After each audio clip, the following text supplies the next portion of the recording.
બનાસકાંઠાના લાખણી એપીએમસીની સ્થાપના બાદ પ્રથમવાર 14 સભ્યો માટેની ચૂંટણી આજે યોજાઈ હતી. લાખણી ખાતે એપીએમસીના 10 ખેડૂત પેનલના સભ્યો તેમજ વેપારી વિભાગના 4 બેઠક માટેની ચૂંટણી યોજાઈ હતી.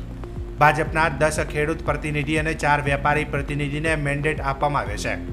ભાજપના મેન્ડેટ સામે સભ્યોએ મોરચો માંડ્યો છે. ભાજપ સામે ચૂંટણી લડનારને નોટિસ આપવામાં આવી છે.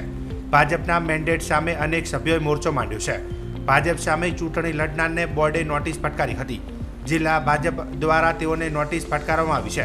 ત્યારે હાલ તો ચૂંટણીની વાત કરીએ તો કુલ 27 ઉમેદવારોના ભાવિ મતપેટીમાં સીલ થયા છે. આ ચૂંટણી એટલી રસપ્રદ હતી કે 1983 મતદારોમાંથી 1965 મતદારોએ કર્યું હતું મતદાન.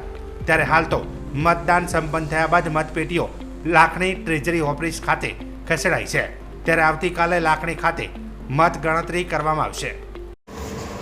સાહેબ, આજરોજ લાખણી એપીએમસીની ચૂંટણી યોજાઈ, કેટલા ટકા મતદાન થયું છે અને આ મતદાન પેટીઓને રાખવા માટે શું વ્યવસ્થા કરવામાં આવી છે?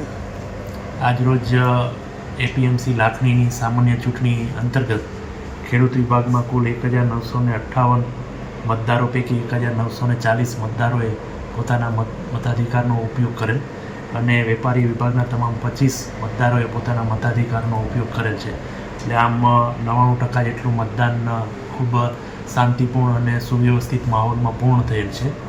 મતપેટીઓની સુરક્ષા અર્થે ટ્રેજરી ઓફિસ થરાદ મુકામે અમે વ્યવસ્થા ગોઠવેલ છે અને આવતીકાલે એપીએમસી લાખણી ખાતે ખેડૂત વિભાગ અને વેપારી વિભાગનું મતગણતરી હાથ ધરવામાં આવશે.